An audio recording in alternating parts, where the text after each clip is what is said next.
দেখো আমি পাড়ায় যাবো বলে বেরোচ্ছিলাম, আর তোমার দাদা বলে পাঠালো কি তাড়াতাড়ি আসতে বলো গঙ্গার ধারে। তো আমি গেলাম, যে আবার মাছগুলো সব বয়ে নিচেই নামালাম, আর আমাকে লোটা মাছগুলো দিল, বলে কি যা ঘরে নিয়ে চলে যা। তা ঘরে নিয়ে আসার পথে আমাকে এক কাকু বললো কি যে মা লোটা মাছগুলো দে না, বলতে তাকে দিয়ে দিয়েছি, দিয়ে তেলাপিয়া মাছ কিনে এনেছি। আর তোমার দাদা না সকাল থেকে ভোরের বেলা উঠে চলে যাবে, আর ওই দুপুরবেলা দুটো খেতে আসবে, খেতে এসে আবার আবার চলে যাবে। সারাদিন গঙ্গা, ওর শখ শান্তি বলে কিছুই নেই।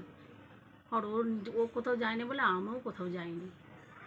এবার কী বলো তো, আমাদের একটা ভাগীরথী গঙ্গা, বিভিন্ন কল কারখানার জল ছাড়ে না, একদম ভালো মাছ হয় না।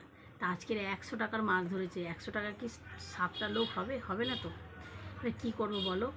এবার আমার ভাসুর জন্ম থেকেই পাগল, সেজো দাবরও এরকম, ছোটো দাবর খাবে চলে যাবে, পয়সা দেবে না একদম বাড়িতে। কী করে চলবে বলো। আর দুই ছেলে পড়াশুনো করে, তার তো খরচা আছে বলো। তোমরা সবাই এসো, নৌকায় করে ঘুরতে নিয়ে যাব।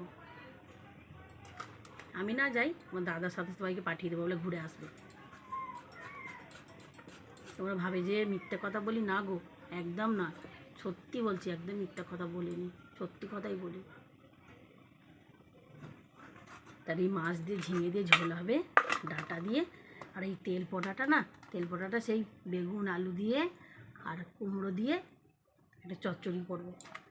আজকে রান্না এটাই করব। অনেকটা বেলাও হয়ে গেছে।